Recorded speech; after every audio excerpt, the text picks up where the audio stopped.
Welcome into Cashin in with Carville for Thursday, January the 6th. James is here, and we are ready for the new year. James, how has the new year treated you so far? Well, today couldn't be a more beautiful day down there. It's superb, and it's been good. I wish this virus was going away and we wasn't seeing these kind of staggering numbers we are, but it's what it is, and life in a time of cholera. Yeah, that's maybe 2022 is the year we can get back to whatever normal is. I'm hoping. By the way, that basketball win against Kentucky. I was telling a friend of mine, if LSU's an all-football school, I think people were more excited about beating Kentucky than they were depressed by losing to Kansas State. I think everybody thought that was a kind of throwaway game. It sure seemed that way. Yeah. I know I was excited during the basketball game, I got to tell you. Imagine another year in LSU history where people would keep the basketball game on and not worry about missing the first 5 minutes of the football game. Like that's got to be a first. It's got to be. I don't know what it says, but it says Mark Kelly's got a little bit. I mean, Brian Kelly's got a little bit of a hole to dig us out of here. He will. I promise you. And it says Will Wade's got things rolling for the basketball program too. He does. Their defense, I mean, they could have one of the three best defenses in the country. I mean, I don't know how many times they took the ball away from Kentucky, but it was a lot. A lot. Yeah. It was an exciting game. I think it was 16-1 run in the second half. And I was looking, actually, while we're on the topic, LSU still only 8-1 to win the SEC. I don't know that they should be the favorite, but it does seem to me like there's some value in a bet like that. Yeah, I mean, I think everybody thinks Auburn, we didn't shoot. I mean, they beat us, they're good. But, Tennessee is good. And, there's some pretty good, but Alabama's pretty good. Florida, there's some good teams around the conference. We probably have that in the top five. But you take, in like 7 through 20, which conference is pretty balanced and pretty strong. Oh, it'll be a fun year as long as they can play most of the games, right? Right. Well, it looks like they're going to play no matter what. Yeah, I do think that we talked about this a couple weeks ago. I do think we're seeing a sort of a sea change in, listen, if you're vaccinated, if you're boosted and you're not sick, let's go play. Yeah. At my age, I've got to be a little more careful than other people, but the virus may not be done with us, but a lot of people are done with the virus. Yeah, that's the truth, for better or worse. Speaking of playing the games, a couple of championship games in college football this week. We shake things up and play the FCS championship game Saturday morning. Such a fun game to watch every single year. It's kind of got its own TV window. This year's North Dakota State, and they're obviously the traditional power in FCS. They are laying 7.5 against Montana State. I'm going to take the dog. And I don't know. Every time I see North Dakota State wins, all right, I don't know how many time, I'm like you. I kind of like that game. I mean, it's a national championship game, and those kids are playing just as hard as anybody else plays, and quality of football is pretty good. I mean, listen, North Dakota State beats an FBS team just about every time they play them. So right, I wouldn't want to play them. No, but I'm going to take Montana. I'm going to take Montana State. I got a lot of good friends in Montana. I have more friends in Montana than I do in North Dakota, so I'll take them. A lot of Louisiana people. That's science right there. Yes, of course. So the Bobcats plus 7.5. And then the big game on Monday night in Indianapolis, Alabama and Georgia. The line we're using is Alabama plus 3. It actually at Caesars moved to 2.5 last night because Mattress Mac came in and placed $1.2 million on Alabama. But the line we'll use is Alabama plus 3. Do you take Alabama? They win almost every time they're an underdog, or do you go with revenge and take Georgia? I got Nick Saban, the mattress man, in points. I guess I got to go there, man. That's a trifecta. It'd be like I had a sign, thunderbolt from heaven saying, "Take the Tide." What else tells you about the Tide? I mean, obviously, every time they're doubted, it seems like they come out and play their best football. Doesn't happen very often, but he's able to use that. Yeah, I mean, I tell you that number 17 on defense for Georgia, holy moly, that guy is good. I watched that game he played against Michigan. Mm-hmm. He was running all the way across the field tackling people. He's good, but giving Nick Saban points is never a good thing to do. It's a dangerous game. That's Nakobe Dean, the Butkus Award winner. You're talking about the linebacker. It's a number 17, just fantastic player. So the college football season will wrap up on Monday, and then Sunday the NFL season, the regular season, wraps up, and we've got a 6-pack of games to pick. Actually, 5 of them. Well, the Saints are the 6th. First of all, rate the Saints' chances for us. They're favored, and the Rams are favored. So if both favorites win, Saints get in. You know, that I looked up. I think we're like 43% on something. You know, I don't know how to figure this out, but it's hard to hit a parlay. Right. There's a, you know, it doesn't. If you're slight, if you're a favorite, another team is a favorite, but we got a good chance. Okay, a good chance. But I'm nervous too.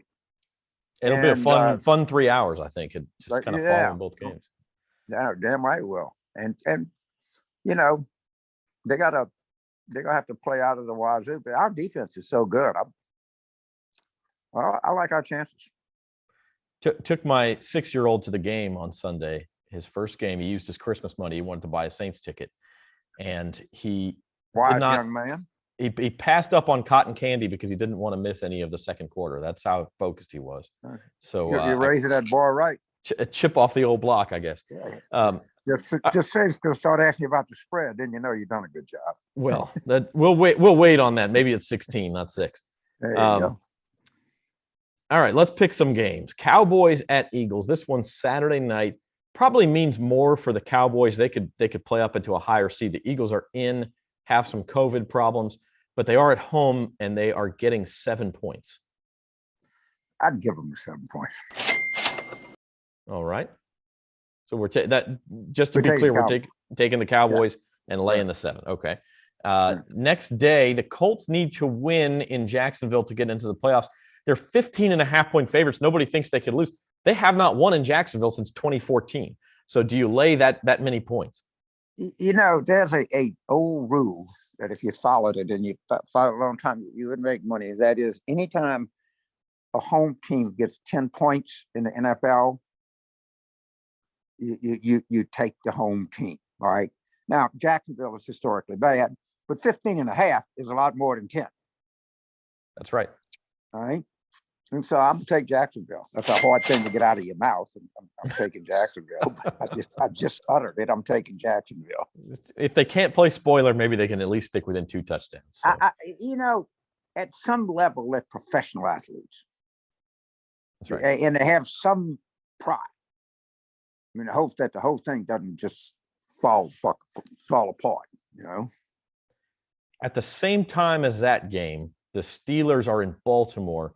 And if the Colts should lose in Jacksonville, all of a sudden this game becomes tremendously important. Both teams have a pretty good chance at getting in if they win and the Colts lose. And so I think they'll play hard. The Ravens are -5.5. Don't know the status yet of Lamar Jackson.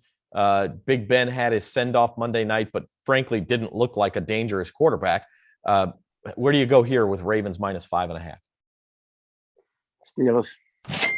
Steelers with the points. Okay. It promises to be a pretty sloppy game, but you win just as much on a sloppy game as a, well-executed game. They all pay the same. Right.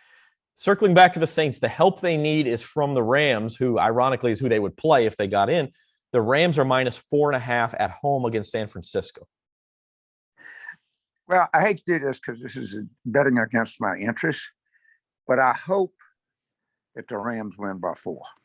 All right. So we'll take the Niners and the points and hope for a close game. Right.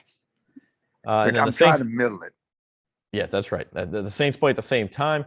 And then the primetime game is, if the Colts do win against the Jags, the primetime game becomes a win and get in.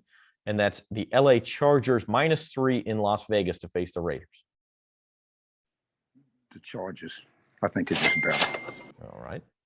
And we'll take the Chargers. That is the thing where if I forgot, if they could end up where if that game ended in a tie, both would be in the playoffs. Right. There's a scenario that I forgot who it is, but The Colts have to lose, and then something has yeah, to go with that Steelers-Ravens game. But you're right. There is a situation right. where. So what do you do? You're in overtime. No one is going to go for. So if you know you are you at the end at the end of overtime, or 1 second left to go, and you score, and it's 24-23. You'd be a fool not to kick the extra point. No, that's right. I mean, it's. I don't know that both teams would. The disgrace of Gijon is from the 1982 World Cup, where it made the World Cup. They play all the last group games at the same time now to avoid this, because I can't remember the countries it was. Two teams, all they needed was a tie, and they sat there and kicked the ball back and forth for an hour and a half, and that was the game. I don't know that it'll necessarily be that, but you're right. If it does happen to go to overtime and they're in that situation, there are going to be no risks taken. No, I mean, and almost I'd be happy to get out there with a tie. You get in the playoffs.